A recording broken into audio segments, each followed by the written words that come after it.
Oklahoma County plans to stop providing services this week to vulnerable people, an effort to raise the water level at Lake Hefner, and a local rodeo attracted more than 100 competitors. This is the KGOU PM News Brief for Monday, October 28th. I'm Deborah Shar. The Oklahoma County Social Services Department is set to close Thursday due to a recently passed bill. But Oklahoma Public Media Exchange's Sierra Pfeiffer reports the measure's sponsor does not think that needs to happen. Senate Bill 1931 flew under the radar as it sailed through the legislature this spring. It stripped out language from state code mandating that counties have a social services office.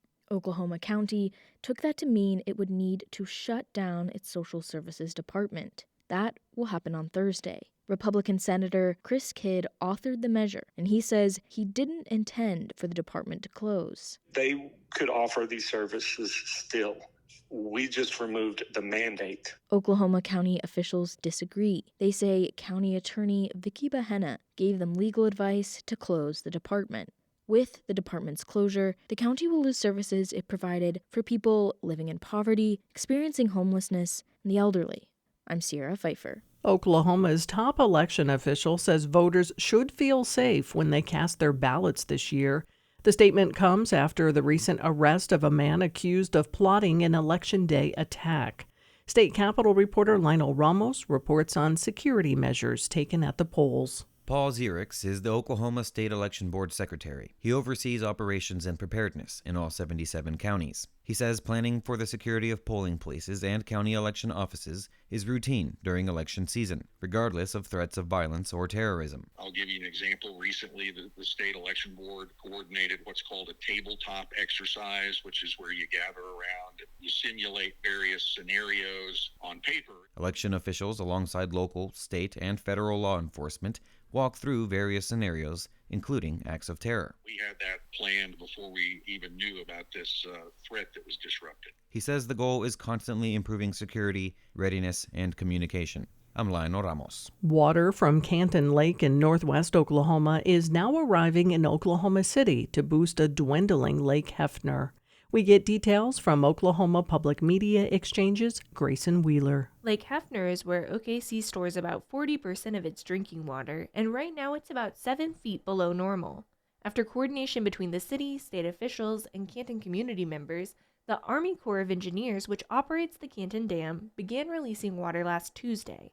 OKC City Engineer Larry Hare helped plan this release. He says the city wants to ensure it doesn't affect fishing at Canton, which the community relies on to generate revenue. As the weather gets colder, the fish gather near the dam where they're more likely to get pulled through the gate and sent downriver. We also decided if we were going to do it, now would be the time to unfortunately lose a little bit of fish, but not a vast majority of fish. The release is expected to raise Hefner by about 3 feet and lower Canton by the same amount. I'm Grayson Wheeler. The International Gay Rodeo wrapped up this weekend in El Reno. Anna Pope with the Oklahoma Public Media Exchange has this recap.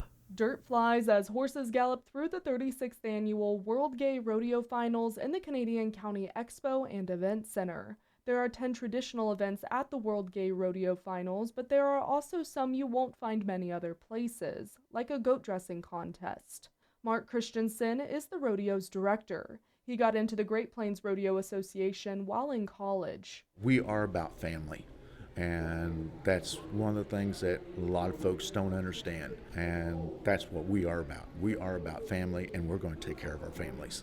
More than 100 people competed in the event. In El Reno, I'm Anna Pope. You can find more Oklahoma news on our website, kgou.org, and on the KGOU AM NewsBrief podcast. I'm Deborah Shar. The candidates for November are set. I know Donald Trump's type. Between now and Election Day, we are not going back. A campaign season unfolding faster. Kamala Harris is not getting a promotion than any in recent history. Make America great again. Follow it all with new episodes every weekday on the NPR Politics Podcast.